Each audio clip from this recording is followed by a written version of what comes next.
Hey, what is going on, crypto people? Happy Friday. Did I turn this? No, I didn't do that. What is going on? Life is crazy in the streets right now. Did I see a 53K Bitcoin? Yes, I did. We did see a 53K Bitcoin. I got me some of that. I got me some of that. Life is good. Life is freaking good. Listen, we're going to go over some key facts to remissions, to rewards, FLR, emissions. We're going to go over David Schwartz, little talk at XRPL Korea. That was interesting. I got a little cut on my tongue, so I'm talking funny.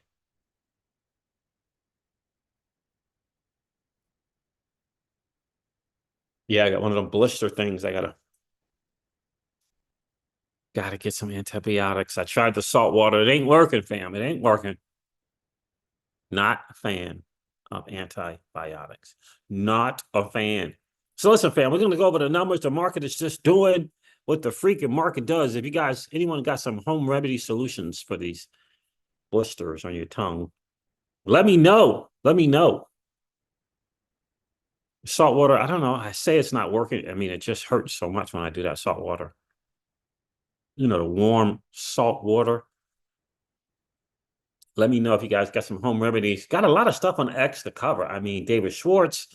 I don't know. Should we go over Monica Long and uh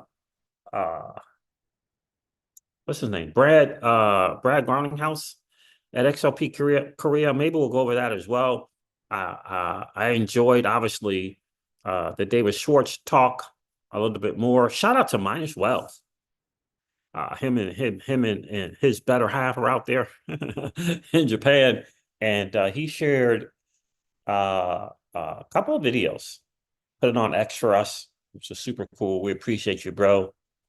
Mine as well. We appreciate you, my guy. So I'm going to go over that as well. My guy Steve, for real estate, he's been doing his thing over there on his channel. Make sure you guys follow him. I'll make sure I share his link in the live stream as well. A little late start today. We're still recovering from our trip to Dallas. Yeah, we're coming. We'll get ready to go back out there again. We're getting ready to head out again.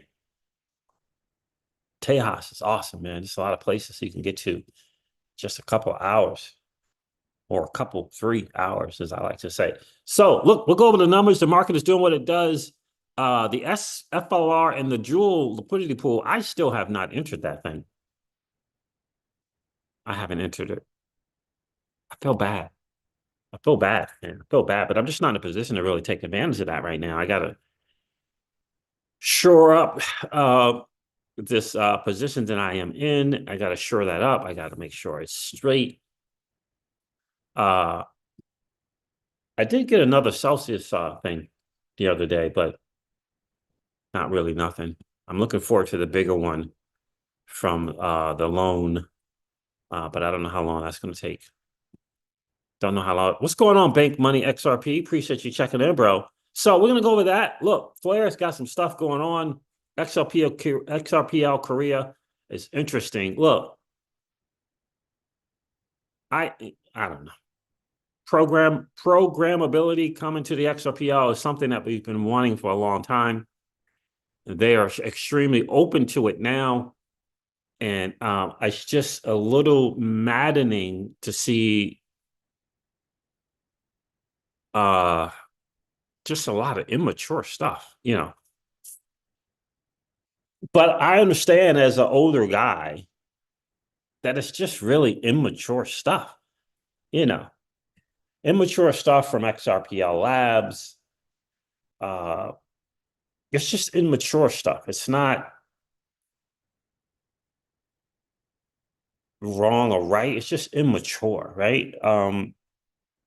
People got to become mature. You know, they got to. So it's kind of is what it is. I was there once, right? Young 20s, early 30s. You just think you know it all, and you just don't. And you can be absolutely right, but still be absolutely wrong at the same time. Like, these just lessons, you know? Um, with that being said, you can't take away from the value add that has been XRPL Labs to the XRPL, thus the XRP community. Can't take that away. But there's a bigger picture, and there can be at times just a focus on you, what you got going on, and not seeing the bigger picture. And Ripple has a bigger picture that's bigger than XRPL Labs. Like, it's kind of what it is. So, man, David Schwartz, right? So, I mean, it's his baby in a way, the XRPL, and I think you'll find that people will say stuff, and then years later they'll say something else, right? So he said, it wasn't about programmability. The XRPL wasn't that, and now he's saying something different. I mean, we could argue about that, or we could say this is what it is now. Today in 2024, this is what it is. Extreme interest in programmability. 4 years ago, not so much. That's just how it goes, fam. It's just how it goes. I need to do these live stream a little bit early, I think, but I'm gonna wait for some guys to check on here for sure before we go over the numbers. But that's kind of what it is. Bank money XRP. It's just kind of what it is. What's going on here? Yeah, that's good. Guys, do me a favor, hit that like button on the way in. That'd be super, super cool. We always like to have just as many likes as we got viewers in the stream. But that's kind of what it is. But I'm excited to share a little bit about the rewards, FLR rewards. We'll go over that. Perhaps we'll provide some liquidity together. I hope you guys had a chance to claim your rFLR rewards, which is just Flare rewards. You do that at portal.flare.network. I hope you got a chance to do that. I did it the other day. I can show you the website. I can kind of click on the buttons, but I did already claim the reward. So I'm not sure how beneficial it will be, but if you need me to, I can definitely go over that as well. I'm excited about programmability coming to the XRPL. I'm excited about them being very, very interested in doing it and open to it. Very, very excited about that. This whole idea of, there's a how as opposed to the EPM side chain. We'll see. We'll see. We'll see. If they're saying that the Zahao is better than the XRPL EPM side chain, we'll see.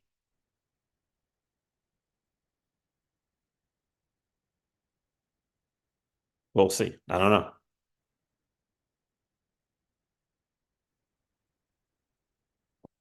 I guess we'll have to see how it goes.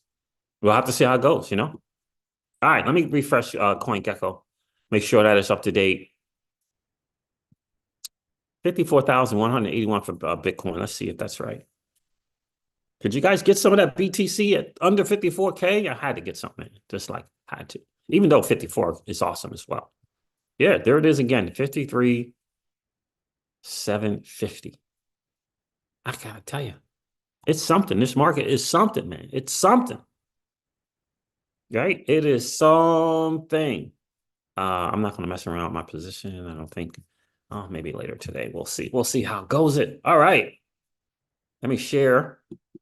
While we're waiting for some people to go on, let's go over CoinGecko and Banner Bubbles. While we wait for some people to hop on.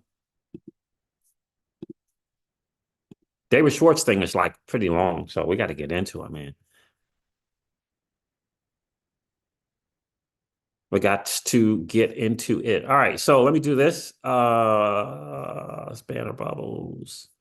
According to CoinGecko, the total cryptocurrency market cap is down 5.3%. and is currently under 2 trillion at 1.98 trillion. Wow. Holy moly. Holy smoke-olas. Bitcoin is trading at $53,750 again. And on the 30-day, it's down 3.5%. Ethereum is trading at $2,240 again. And on the 30-day, it is down 6%.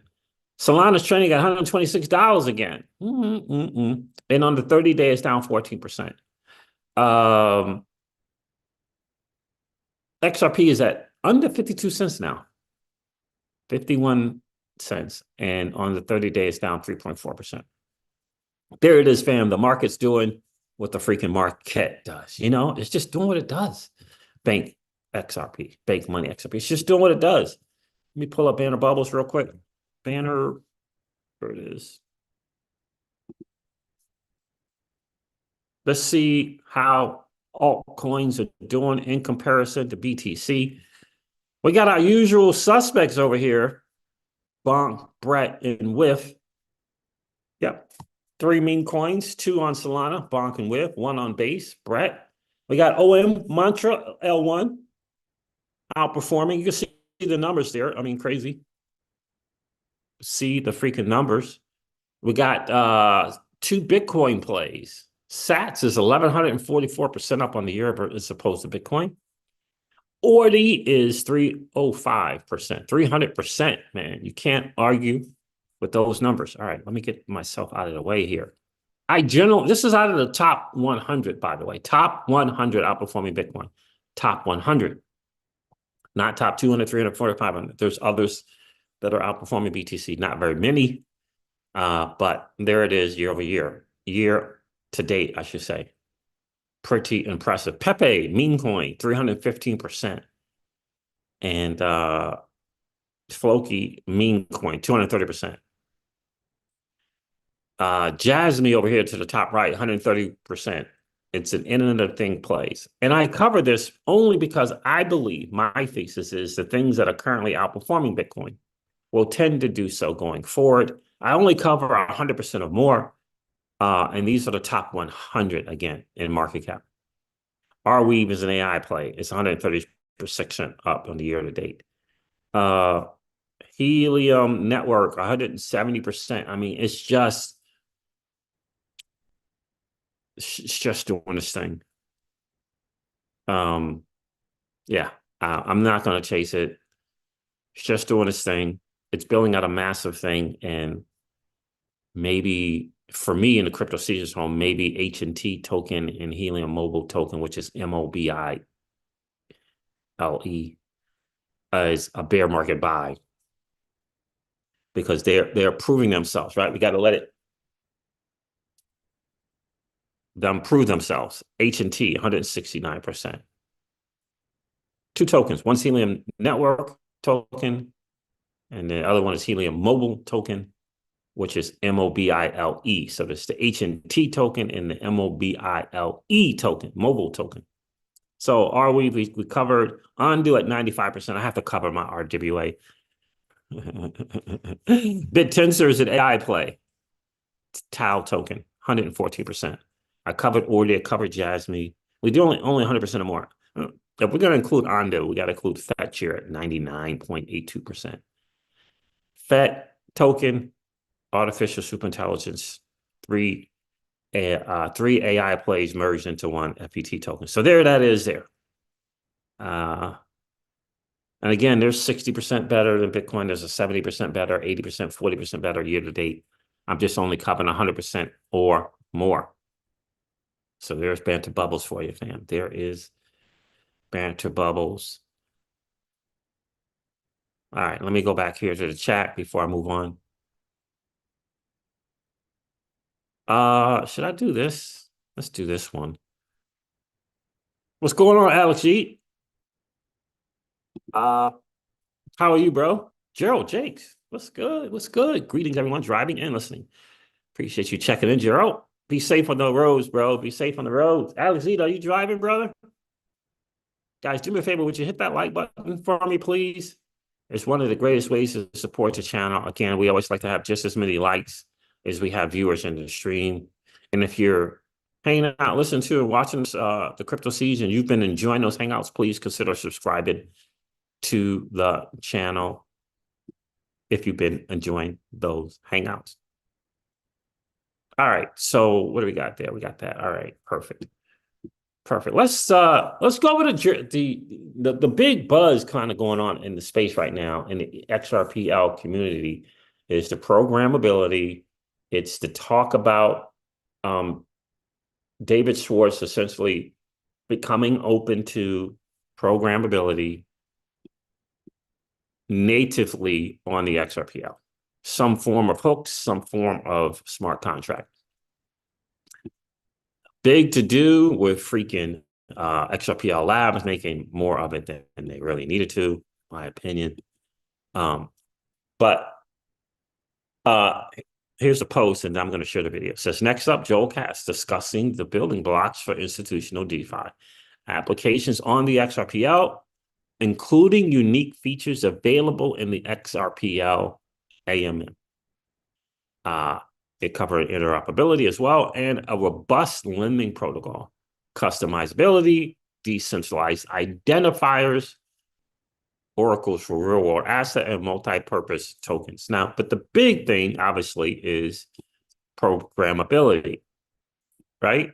I'm going to go to the 8-minute mark and first, and then maybe we'll listen to the rest of it, because that's when he begins to talk about the programmability, smart contracts, blah, blah, blah. All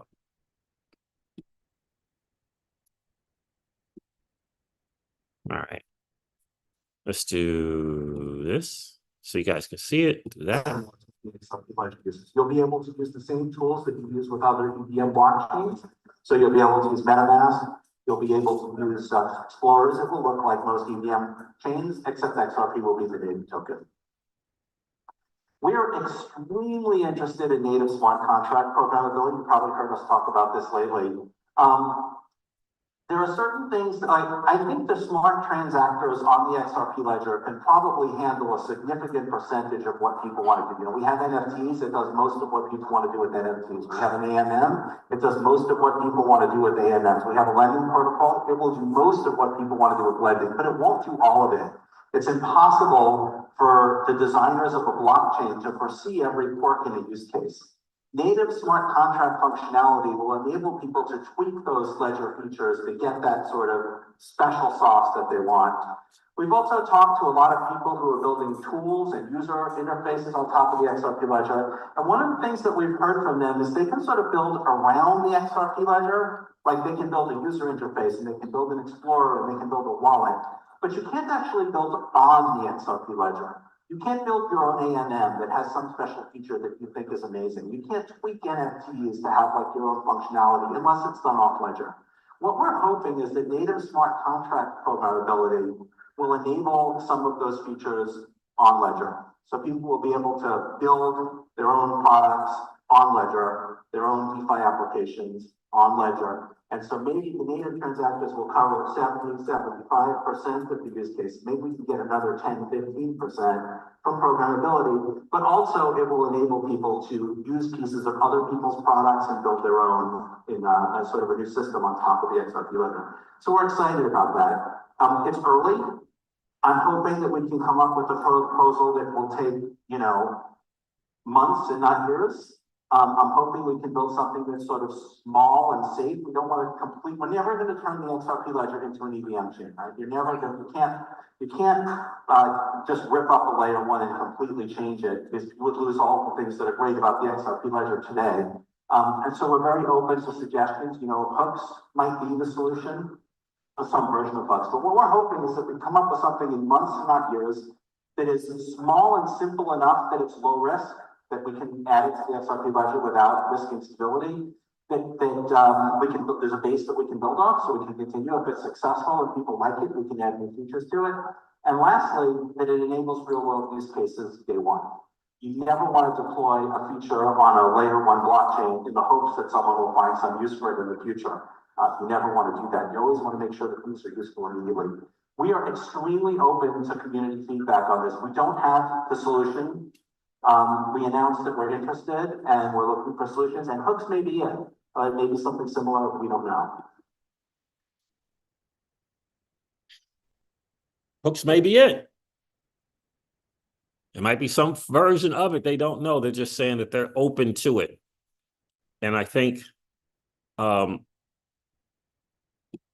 is massive in a lot of different ways. You know, a lot of times saying, you know, it's a roundabout way of saying, you know, I thought this way 4 years ago. I was wrong. And I think this way now. And, you know, him saying that they're open is, I think, massive. I do believe it's going to be some form of hooks. I really do believe that. But I think they have a developer community, and Ripple has a developer community. They have a digital assets division, if you will, just like Goldman Sachs, just like BlackRock. And I think that they're going to look to them first, just like BlackRock would do with their digital assets division. RippleX will look to RippleX devs first, just like Goldman Sachs, who has a digital asset division, just like Fidelity, who has a digital asset division. Are they going to look to their people first to come up with a solution?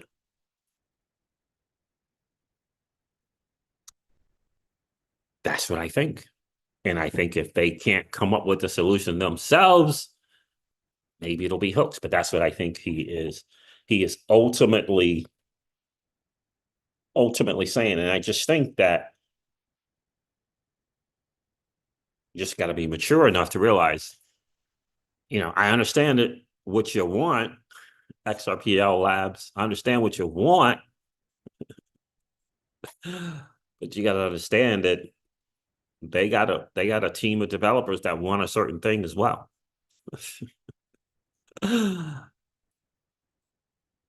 Who they pay, who's on salary, who are also shareholders, who have XRP, right?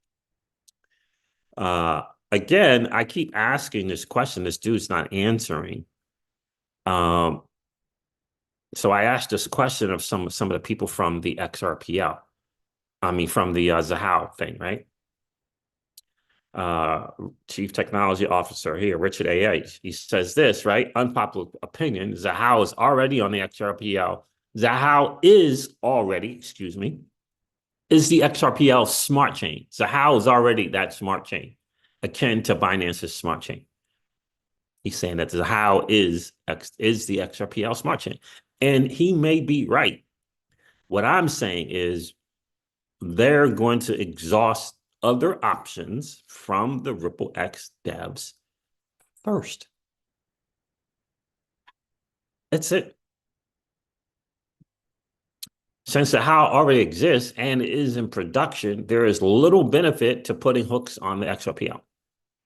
I just want to highlight that statement. Since Zahao already exists and is in production, there is little benefit to putting hooks on the ledger mainnet. He's saying there's little benefit to put it in on the XRPL. Use Zahao and focus on the bridges. This is what he's saying. Focus on building bridges and seamless interoperability in a multi-chain ecosystem. And I just said, does Zahao have a built-in decentralized exchange? Is the AMM on Zahao? I haven't got a response to that question. Right? And so to me, this is use our thing, forget your thing. And I think to myself, just imagine that.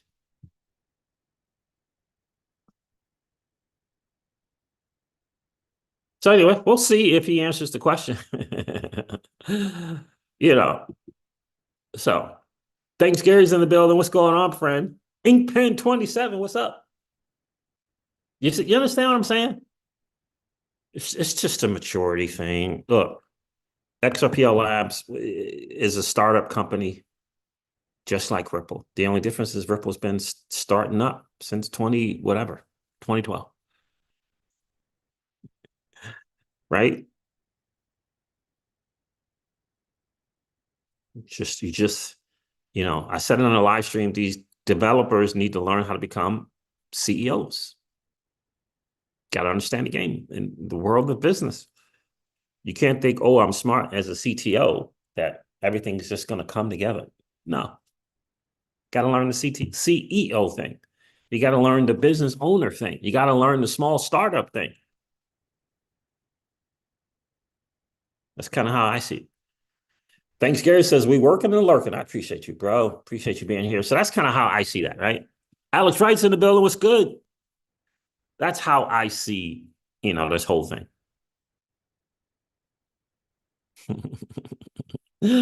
So you could argue what's right and what's wrong. You can make all them arguments.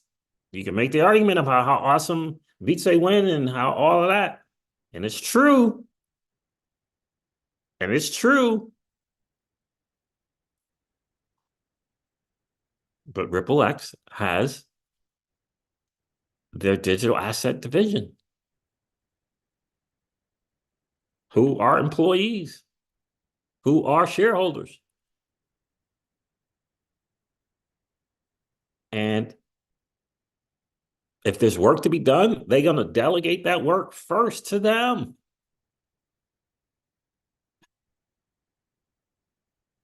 They're a company trying to grab market share, looking to eventual IPO. And they have to be able to say, this is what we've done. I mean, it's really, it's kind of really that simple. But they got to be able to say, this is what we've done.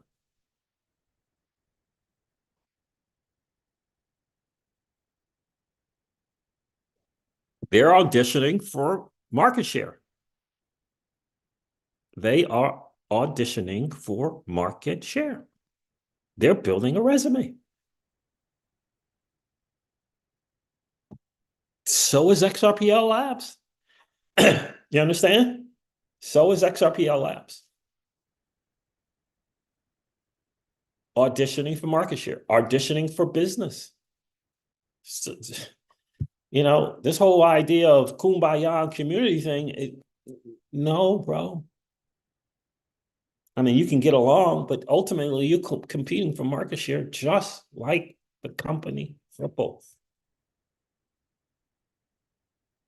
You're saying, use our chain. You're saying, use our team. That's what you're doing. Now, whether you understand it or not doesn't change it, but that's what you're doing. Flare Networks understands this.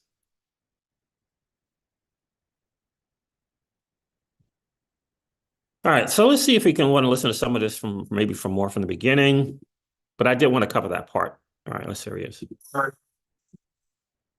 And it's so great to be here. Thanks to all of you for coming. I love Tokyo. The weather, maybe not so much. It always seems like up here when it's really hot, but I heard you guys had some crazy rain, so glad I missed that.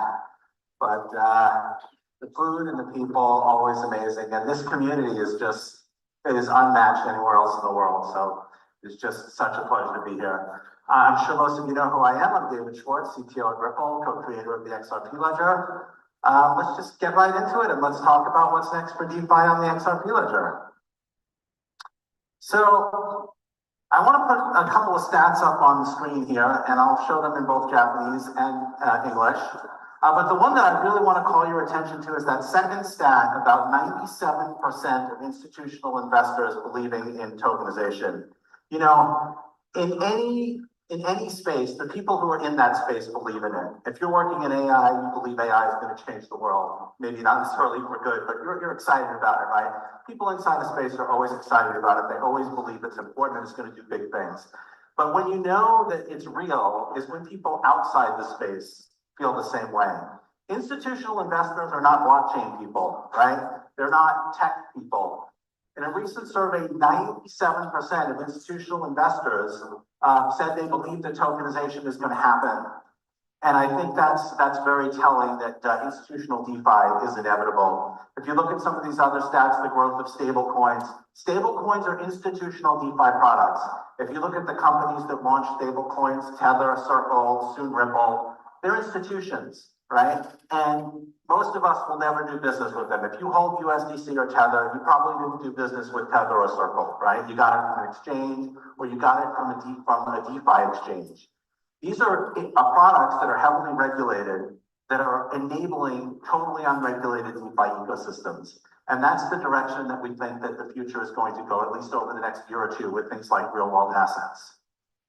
So how is the XRP ledger going to be involved in that? Well, the trick is to make the XRP ledger the preferred blockchain for institutional grade DeFi and real world asset tokenization.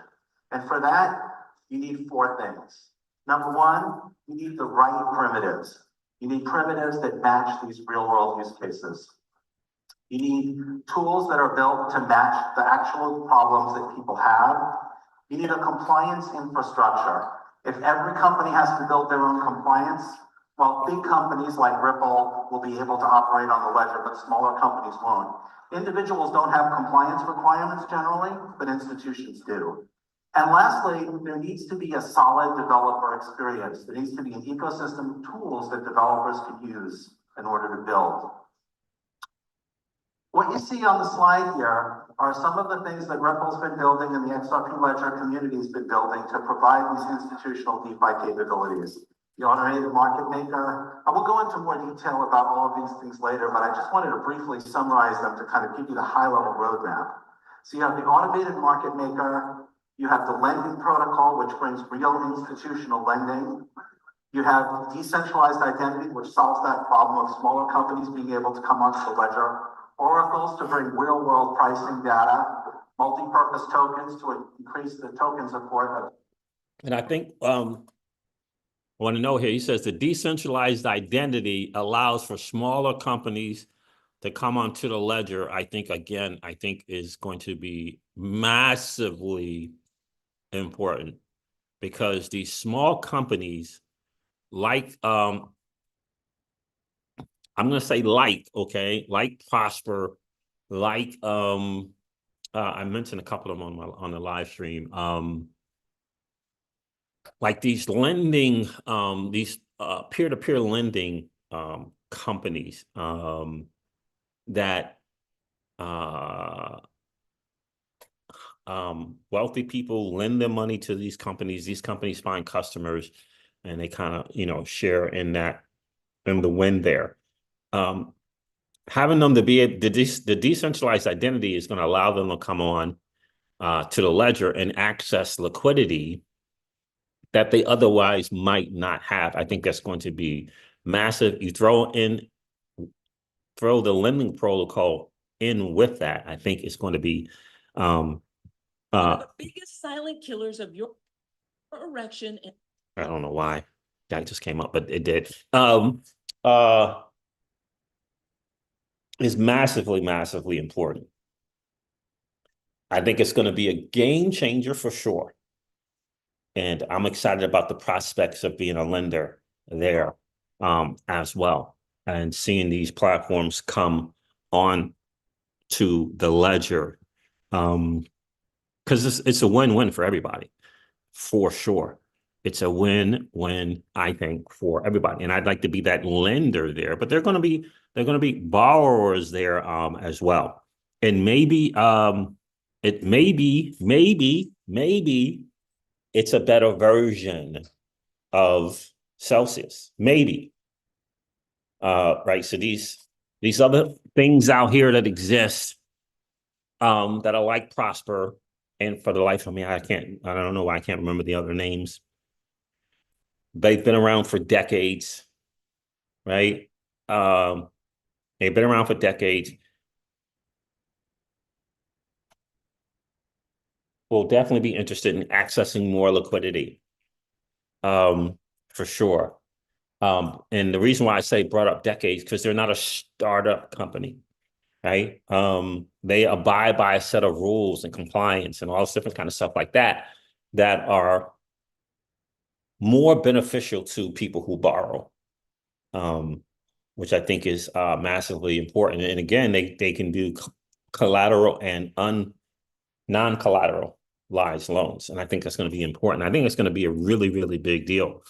The speed in which they're going to be able to create loans, offer loans, finalize these loans on chain, I think it's going to be a massive, massive thing for the XRPL. I really, really, really do. Something starts with the L. I want to say L, lending, land. I can't remember any of these names right now. It kills me when I do that. But I think that's going to be a really, really big deal. The XRP ledger and various different types of smart contract programmability. So first, I'm going to talk about the automated market maker, which is live on the XRP ledger right now. This is an automated market maker that trades assets and provides liquidity at all times. And it integrates tightly into the order book that the XRP ledger has. We call this aggregate the super DEX. And what that means is that trades on the XRP ledger can rebalance AMMs, and AMMs can provide liquidity to satisfy both trade offers and payments. This is a very unique feature of the XRP ledger's AMM implementation, and there are several other unique features that are worth calling out. One of them is the continuous auction mechanism, which reduces impermanent loss.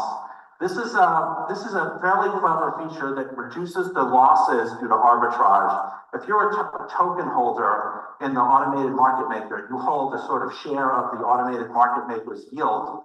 Arbitrageurs will trade against the automated market maker when prices change and take some of the yield away. What this continuous auction mechanism does is it enables people to bid for the right to sort of be the first one to arbitrage. And if they pay, and so some of the money that would normally be made by arbitrageurs and be losses to the pool, part of impermanent loss, instead is yield from the auction mechanism. So forthcoming is the lending protocol. This is a true institutional DeFi feature. This is institutional lending. These are like mortgages or commercial loans. They're not over collateralized like DeFi loans. These are traditional loans. And they're enforced off ledger. So that means that the credit check, if the payments aren't made, there might be litigation. That all happens off ledger. But the funding all happens on ledger. So that means that if you're interested in funding a loan, you could pay into one of these lending pools. And as payments are made on the loan, you could receive money automatically from the ledger as those payments are made.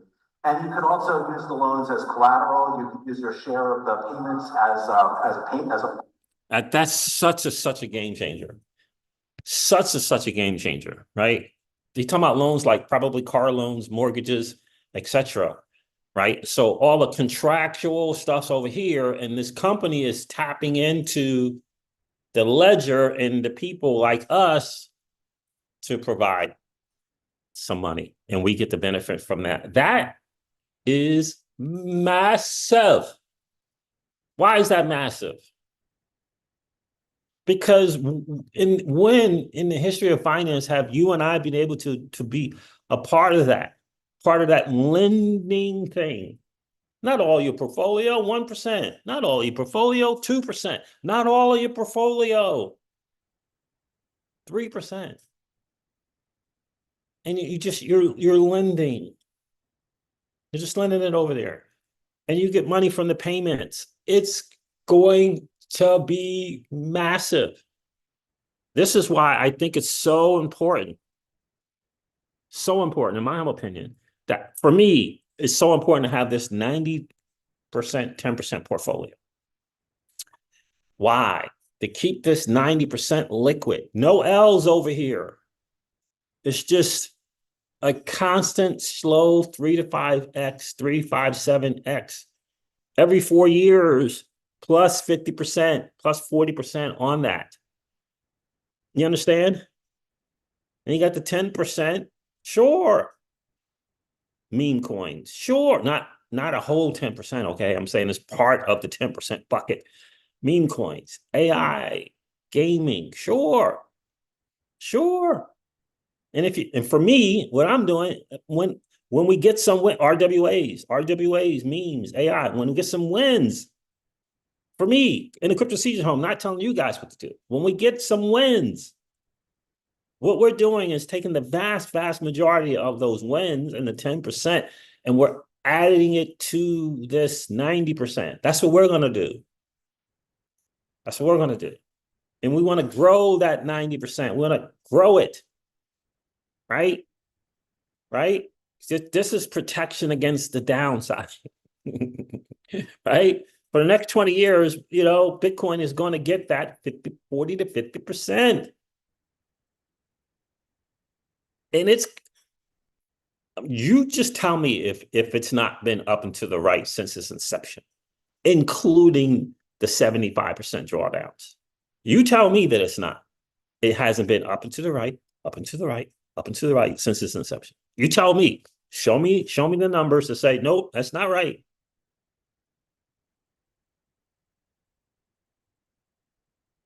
And take that 40 to 50% every year. That's what that's our thought process. And we got a little percentage over here. Okay, what can we do with it? A little 1%, a little 10% over here on the XRPL, providing a little something, getting some payments, getting that passive income. Oh my God. Getting this passive income over here.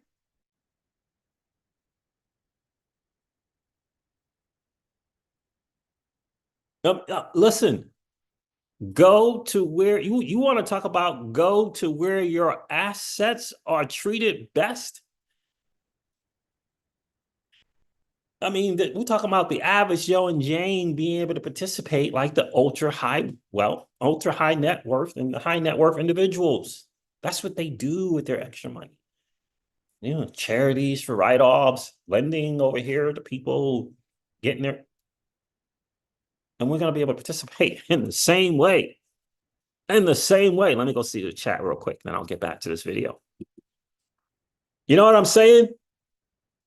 Do you know what I'm saying? I think it's going to be massive. Oh, Jungle Ink's in the building. What's good? What's good, bro? How are you? I haven't listened. Jungle Ink says, did you hear David talk about oracles? Not yet. We haven't listened to that part yet. Jungle Ink says, Flare got snubbed big time. Yeah. Yeah. Yeah. They went with banned protocol, right? For the oracles. And banned, and I think someone else. I don't understand the whole dynamics there. If you invest, right, Jungle, it's a little confusing. If you've invested in this company, Flare Networks, my only thing is probably because my only guess is, like, Flare Networks has great ideas, right? Great ideas, not proven ideas. Banned protocol has, okay, good stuff, but it's proven, right? It's, you know, it's proven. And I think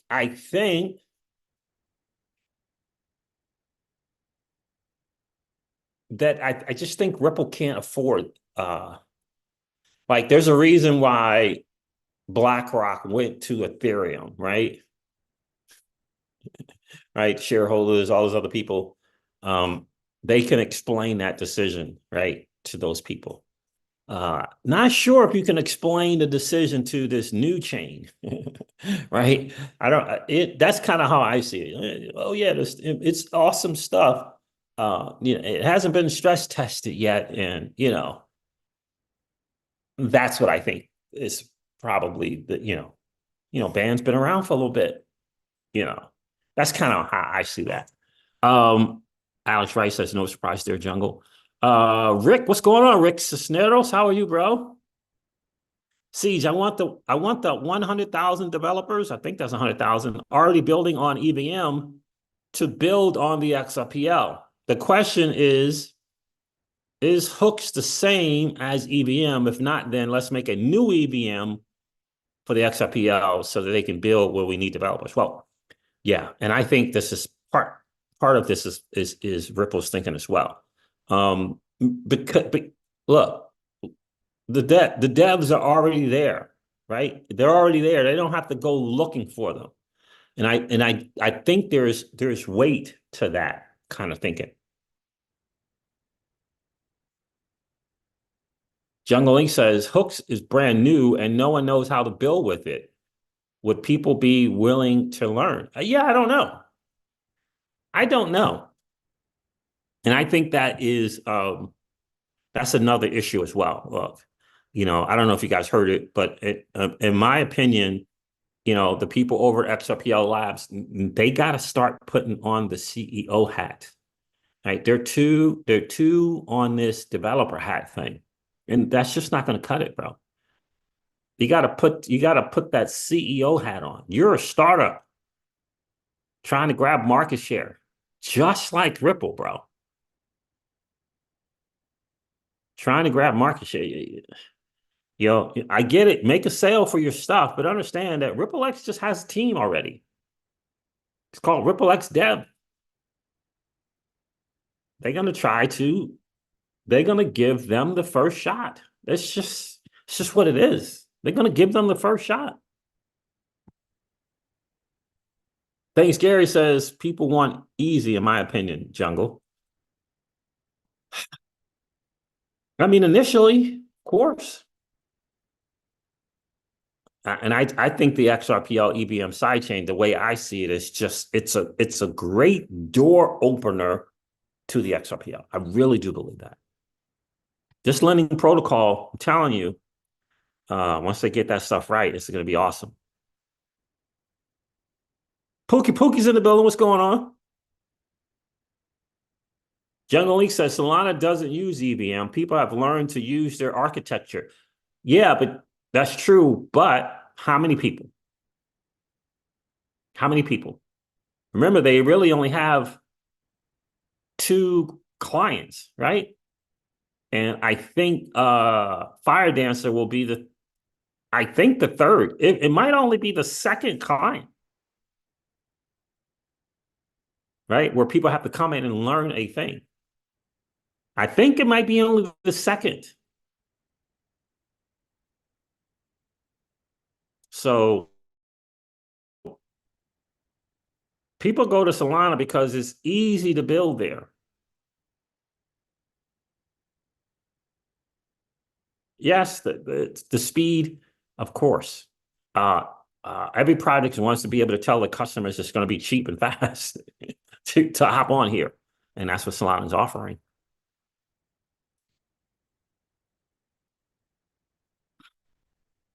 Property Rich is in the building. What's going on, bro? Hey, Jungle, 3 great announcements from Ripple this week. Did you sell out looking for a crypto that don't have NDAs? Well, okay, that's...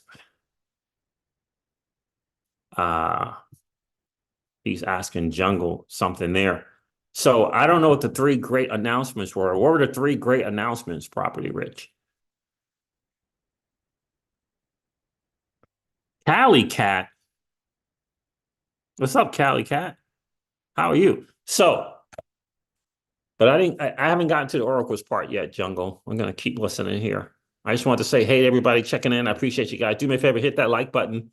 That would be super, super cool. We always like to have just as many likes as we got viewers in the stream. Is this it? This is it. Don't sleep on the lending protocol stuff. I'm telling you, fam. So it'd be very liquid for the holders of these loan pools. Interoperability is absolutely critical. If you think about what makes the internet great, when you use a website, you don't have to think about where in the world that website is. You don't have to think about what software the website is using. You don't have to think about whether they're connected by Wi-Fi or fiber optic. Like, it just works. If we build an ecosystem on blockchain where users constantly have to think about which tokens they're using or which tools or blockchains are using, the users are going to have terrible experiences and we're not going to have users. What we need is a sort of unified ecosystem where users can get good experiences regardless of where they store their funds or what tools they're using. We're hoping the XRP ledger can be positioned to provide a sort of trading hub for connecting some of those ecosystems with things like stable coins and real world assets. Programmability, extremely important. The XRP ledger itself is a fixed function ledger. It has transactors that have a broad array of complicated functions, but they're limited to the functions that were envisioned when those transactors were designed. On an EPM side chain, you can implement smart contracts that do whatever you want. There's some disadvantages to that around security, throughput, and cost, but there's a tremendous advantage in flexibility. So if they have a use case that isn't well matched by the existing transactors, the EPM Side Chain would be a place where you could do that. It is compatible with other EPM chains. So if you know how to write EPM smart contracts, you already know how to work on the EPM side chain. It's built on the Cosmos SDK, so it gets all the benefits of that. It's going to use XLR as its bridge, so that means XRP will be the native token, XRP will be the gas token, and it will use a form of consensus that's very similar to what the XRP ledger uses. You'll be able to use the same tools that you use with other EVM blockchains, so you'll be able to use MetaMask, you'll be able to use explorers. It will look like most EVM chains, except XRP will be the native token. We are extremely interested in. Okay, so I have to figure out what the hell did I just do? All right, let me go back here. I think I went back to the wrong part or something. Tokenization. You know, he was talking about the lending protocols, wasn't he? Order to build. What you see on the slide here are some of the things that Ripple's been built to losses due to arbitrage. Okay, so no, I didn't. All right. So we can skip the lending thing. I mean, let's go back.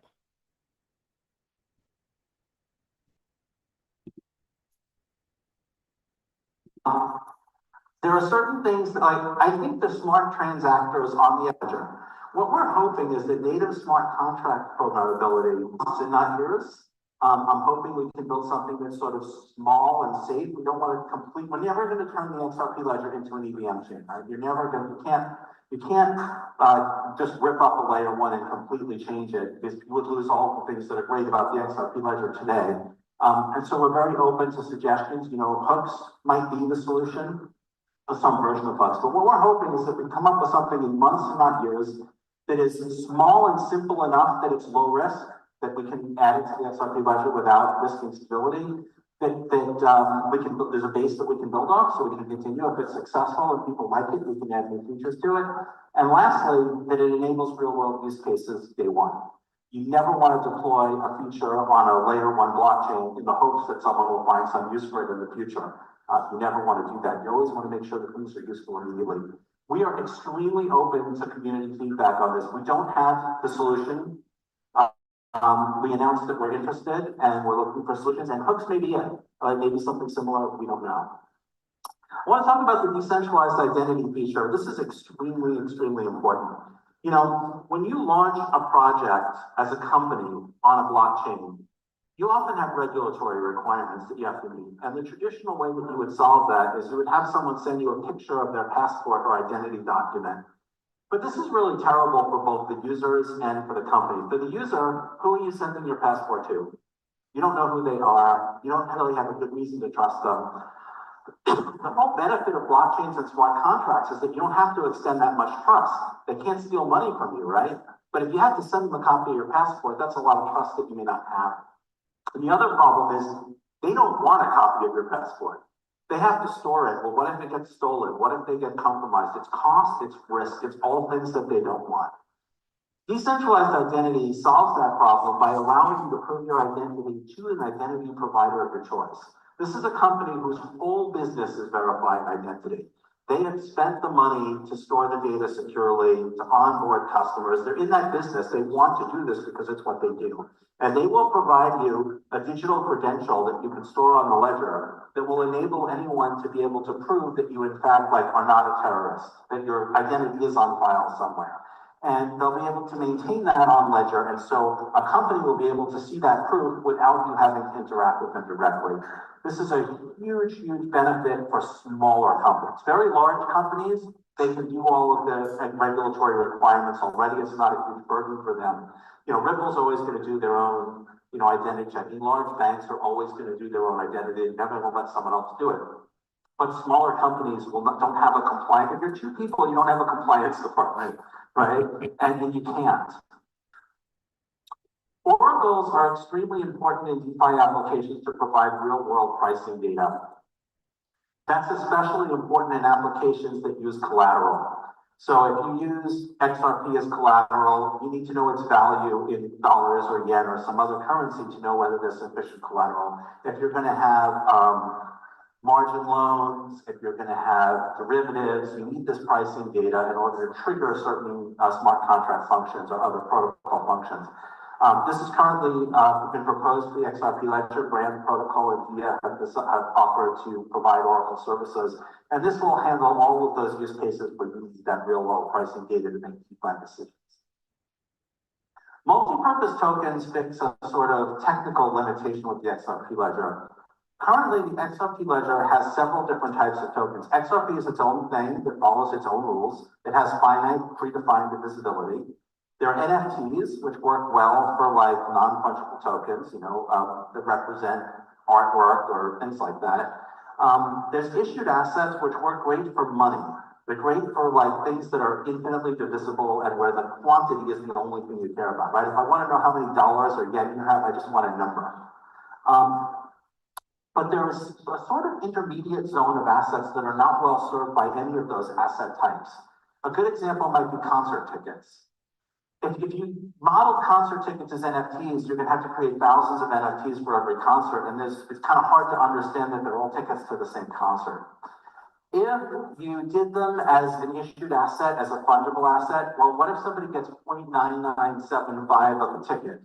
It shows up at the venue. You're probably gonna have to let it in, but what if like 1,000 people all have 0.9? What if some guy just keeps buying fractions of tickets just to like, so you don't want them to be modeled by any of the existing token standards on the XRP Ledger.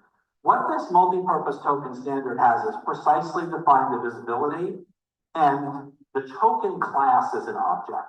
So for example, if they're all tickets to the same concert, you can actually have an object with an identity that says, these are all tickets to the same concert. Whatever they are, if they're dollars and cents or yen or whatever they represent, you can actually have a data object on the ledger that explains what that is. And that's currently not possible with any of the current token standards on the XRP Ledger. This is just a snapshot of the various companies that are building on the XRP Ledger right now in various different areas. A couple things I want to point out. Number one, it's possible some of these companies are bad. Like, it's very, very hard for us to tell. And just because a company is not on here does not mean that they're not building on the XRP. I noticed that I see Flare on here when it says Core Ledger Interoperability Education. I do see Flare on here, and I see Wand Chain on here, which I think is interesting as well. We are big fans of Wand Chain. It's kind of nice. I think that's, I don't know if that's poly. Is that poly mesh, poly network? I can't tell over there. It looks like that's poly. I don't know what that is. Looks like poly mesh, but interesting. They got Flare there. Very interesting. All right. Ledger, they're not a great company or we don't love them. It's always a difficult challenge for us to decide who to include and who not to include. I just want to call out for a second. You notice that there's a section in the upper right of gaming and metaverse companies. Now, I didn't talk about gaming and metaverse at all. That's not sort of on Ripple's strategy for the XRP Ledger, but that doesn't mean that we don't think it's a good idea, right? Every good idea is not a strategy, and some things that are not part of our strategy are going to be good ideas. We're very supportive of gaming and metaverse products, where we give grants to them. They're welcome to participate in every way. We'll provide technical support. Just because you're not on our roadmap doesn't mean we don't love you and think you're great. It's just in order to have a strategy, there have to be things that aren't part of the strategy. In order to know what you are, you have to know what you aren't. But I just want to point out that we think institutional DeFi is probably for the next year or two where a lot of the action is and probably where the most growth is going to be. We could be wrong about that, and that doesn't mean that other things are not going to take off as well. Like we don't have a crystal ball any more than anybody else does. So please build where your passion is, and we're fully supportive.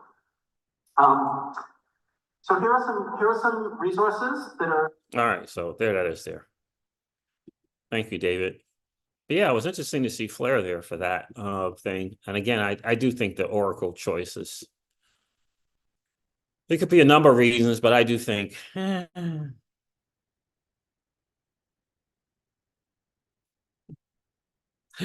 Pookie says, I might try to get some money from the kids to buy some FLR tokens. I hear you. I hear you. I might have to borrow some money from Little Miss Crypto Siege as well. What we got going on here?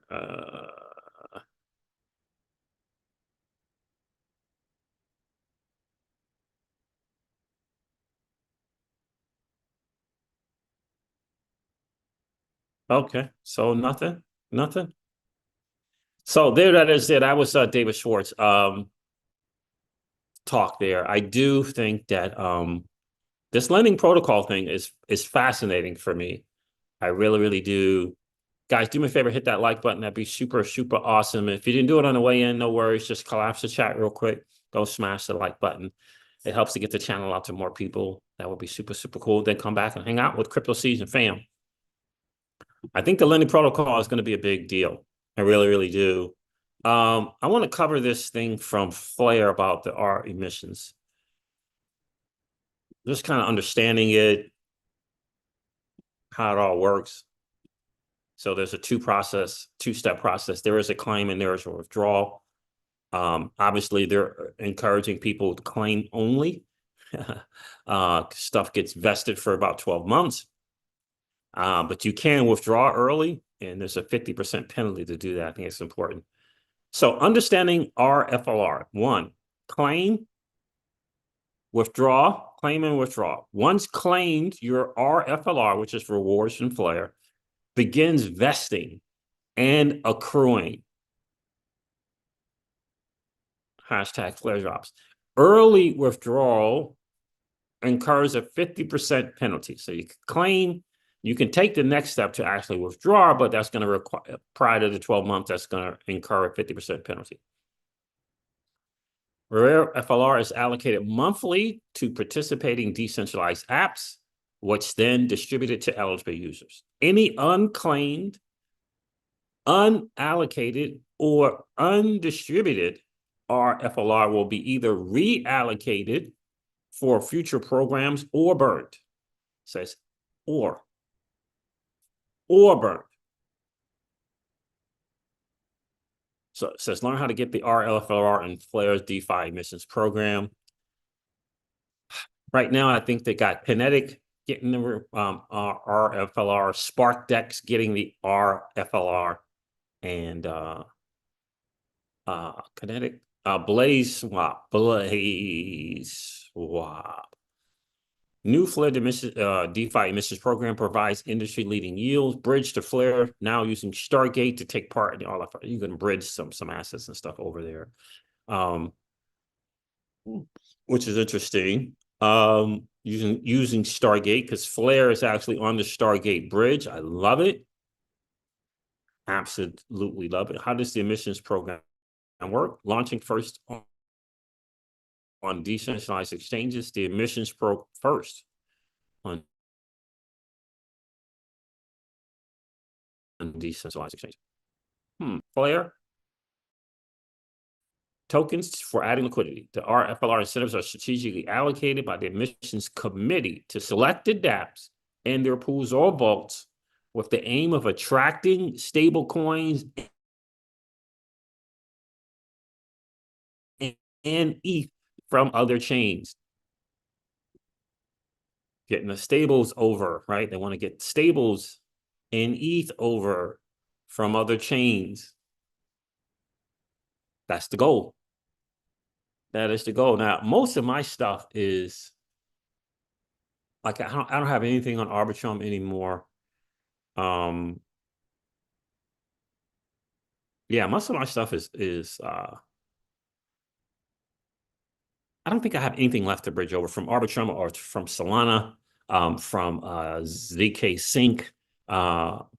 Anywhere, I think everything's bridged over. But the Stargate bridge is really awesome.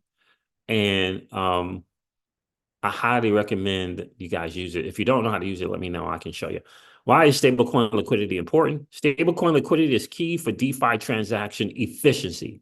Deep stablecoin liquidity ensures smooth and consistent transactions while also reducing slippage and volatility in trades. It is particularly important for the healthy operation of a blockchain ecosystem and will be crucial for the launch of the asset system. So absolutely like it. Now, claiming your rewards, you got to go to portal. Again, I claimed mine already, so I don't know how much help this will be, but I will share it. Portal.flare. Claiming the rFLR. Yeah, let's see, I'm already hooked up. Is this the right? No, that's not the right one. Let me disconnect. Hold on a second. Let me see something here real quick. I don't think I have anything on this thing. I claimed this already. Yeah, see, see here. I'm pretty sure I claimed it. Let me check.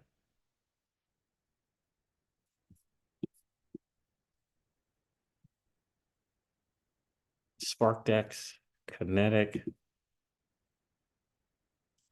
Yeah, I already claimed everything here. So, but this is where you would go. You would go to portal.flare.network and you would just, click on emissions here and you'll be able to see if you have something to claim, but you want to make sure that you mouse down here. These are the three options right now: SparkDex, Blaze Swap, and Kinetic. Once a month, you can claim these rewards. Flare is really, really good at reminding people to get their staking rewards, remind people to get their delegation rewards, reminding people to get their rFLR. Flare is really, really, really good at those things. Just major shout outs again to the team over Flare. Just doing a lot of good things. They are doing a lot of good things. They really, really are. Smart things too, I think. So portal.flare.network, click on emissions. Then you go over here and you find the decentralized app that you've been on. Find the project that you are on, providing liquidity. And then it'll show up which one you have some stuff on. I've only used Kinetic and SparkDex. Really like SparkDex. Really like Kinetic. Kinetic is growing on me as well. And then you would just claim it there. Again, claiming is one thing. Then they get vested for 12 months. The idea is to encourage people or discourage people from just coming here to airdrop farm and leaving, which I think is important, which I think Flare Networks learned, and vesting them for 12 months and then moving forward from there. So any case, there it is right there. I wanted to share that with you guys. Let's see what else. Let me stop this share here.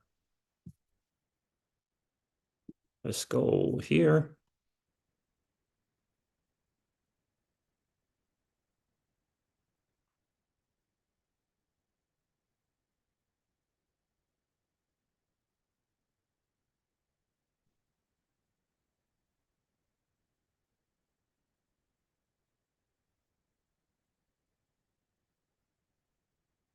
So what else? Anyone here? That's what I do a lot of my time. Nice.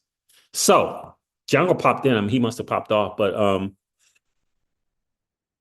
I think that lending protocol thing is going to be really, really big when it comes. I'm really looking forward to them launching. These liquidity pools over here are pretty simple to use. Why do I feel like the minting and redeeming thing is kind of like toast? I kept trying to mint and redeem yesterday and couldn't do it. Let me see before I share. And we can do that again.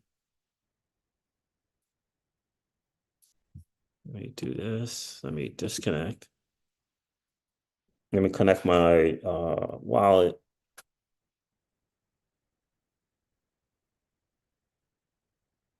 Update is available for the Bifrost wallet.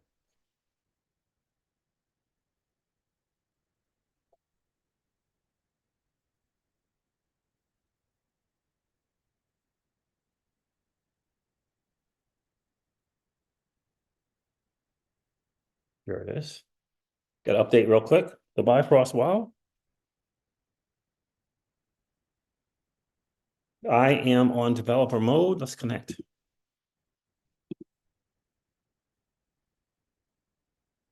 How cool is the Bifrost wallet? So this is Songbird XRPL testnet. So the Songbird Costin XRPL testnet and the Bitcoin testnet. Oh, there's my 001 BTC finally. Okay. Okay. Now, but you see on here, the bottom right, it says 0.301. In order to mint BTC, you need 0.0004, which means you got to do 4 days in a row of acquiring the test BTC. So I'm going to copy. I'm going to use the get your test BTC here. Let's click that. This is the faucet. I'm going to paste the Bitcoin address here. Get your Bitcoins. Please click each image containing a dog eating a pumpkin.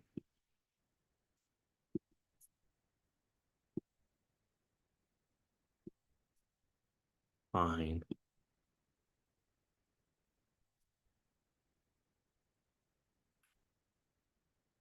We sent you whatever.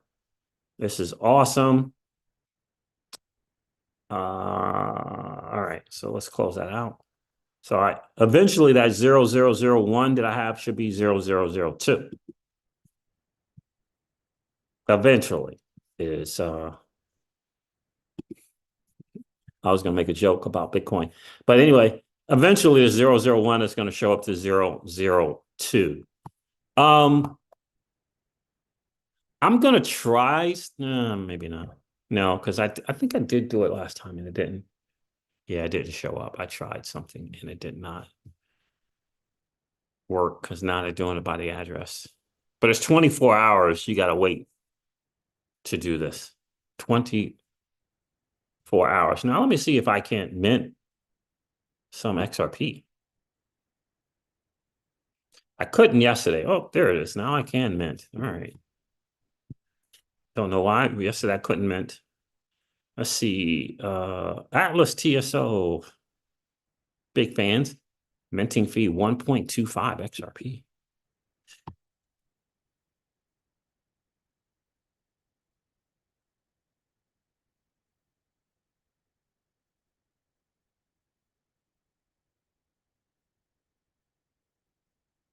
Wow, I can mint. That worked. So there's the mint. I do this with you guys every day,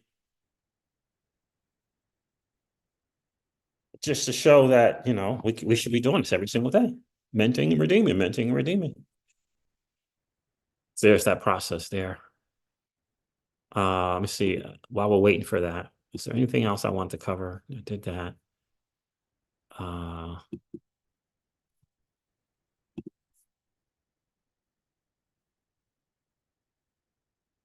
That's not the real thing. All right. And we'll provide liquidity also. And Floyd Networks has a video on how to provide liquidity. Let me share that with you guys. I'm going to copy the link. I'm going to put that in here as well. How to provide liquidity on the Flare Labs testing. There it is there. Rick says, Siege, how do you get on developer mode on Bifrost again? Bottom right icon, the gear icon. You tap on that and then you go to advanced. When you click on advanced, you'll see developer mode and you just toggle developer mode to on. Oh, Bald Silverback's telling you how to do it as well. Yep. So I just want to make sure I got everything covered here that I want to share with you guys. There's that link from the post from Flare on a video on how to provide liquidity. All right, let me close this out. Minus Wells video. Thanks again, Minus Wells, for sharing.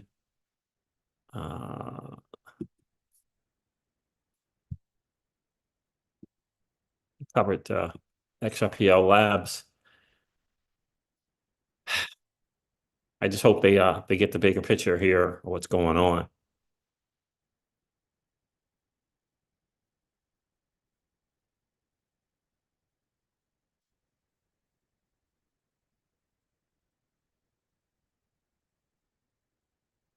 I don't know why people have concerns about the DAO. I don't get it. Let me see what else I want to cover with you guys before I share.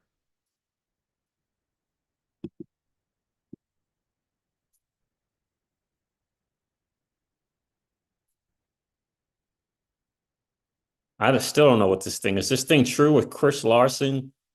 Is that actually true? Oh, this is one I wanted to share with you guys. This is alarming. From the Federal Reserve. You got to know the game. You got to know who your friends are. It says, Dennis Porter put this out. It says, breaking. CEO and founder of Satoshi Act Fund, president and founder of Satoshi Education. Jerome Powell's Federal Reserve slams a Texas bank, or slams the bank, it's called Texas Bank, with a cease and desist order over servicing Bitcoin and digital asset industry. That's a problem, right? The Federal Reserve, neither federal nor do they have any reserves. The central, bank.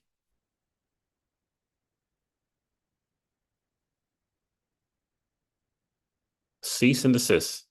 Whereas the examination identifies significant deficiencies related to foreign correspondent banking and virtual currency customers, specifically risk management and compliance with applicable laws. So obviously, this is just a workaround to try to get them to not work with the digital asset space. For sure. So why all of a sudden would this bank that's been around for decades all of a sudden not have the proper risk management and compliance laws for anti-money laundering and the Bank Secrecy Act? It's only when they deal with the digital asset industry that the Federal Reserve has an issue with those compliances now. So it's interesting. Very, very interesting. There is a video out, by the way, with Monica Long and Brad Garlinghouse being interviewed. Interesting interview. A lot of talk about XRP, a lot of talk about the XRPL.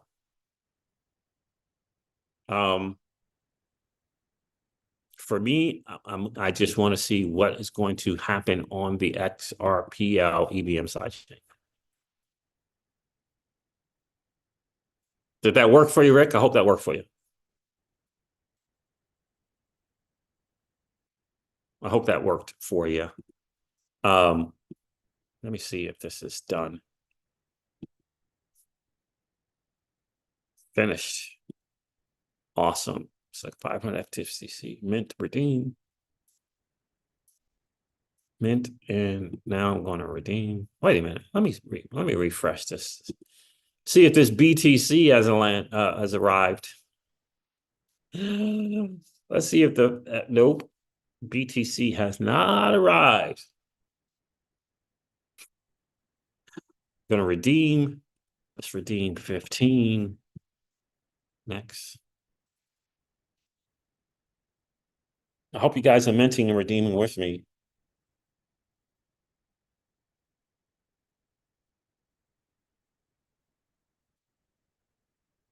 You're welcome, Rick. Said it worked. Awesome.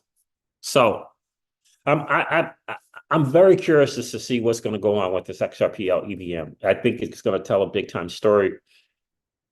We want the asset XRP being used.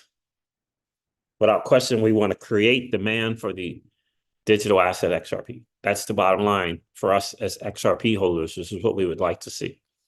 So that's why I think it's going to start. We'll see. We'll see. So no one said anything about the Stargate bridge, so I guess we're good, huh? I don't think I have anything left to bridge over, or else I would, but I don't think I do.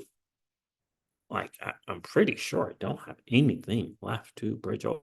Oh, by the way, I have transitioned in between a couple of browsers with Rabby Wallet. So far, so good. So far, so good. So now I use them both, but I am weaning myself off of MetaMask, just to let you know. We'll use it as little as possible. All right, so there it is, fam. We did some minting and redeeming. We went over rFLR. I appreciate you guys being here today for sure. I'm going to hop off here and get some other work done. The market, again, is just kind of doing what it does. You know, that type of deal. So anyway, Mrs. Crypto Caesar's calling, so I'm going to hop off. Appreciate you guys checking in. As always, it's always a cool hang. Rick, Pookie, Bald, Silverback. I appreciate you guys checking in. Property Rich, appreciate you being here, my dude. Triple G, Facts Vet, appreciate you hanging out with the Crypto Seeds today. Cali Cat, thanks for checking in. Jungle Link, as always, I appreciate you, my guy. Thanks, Gary. Appreciate you being here. Alex Wright, Inkpen27, we appreciate you guys checking in for sure. Alex G, Joe, Jakes, and Blink Money XRP. Appreciate you guys hanging out with the Crypto Season fam. Today, I'm going to end this live stream like I do all my live streams. Do me a favor, hit that like button on the way out if you didn't get a chance to do so on the way in. And if you happen to be in that 50% or so of people who are hanging out, listening to and watching the Crypto Siege, and you haven't subscribed to the channel, if you've been enjoying those hangouts, please consider subscribing to the channel. We're trying to get that number down from 50% down to about 25%. And you can do your part right now by just hitting the subscribe button. That would be super, super cool. I'm going to end this live stream like I do all my live streams and remind you guys of this. Old money, it doesn't want you to win.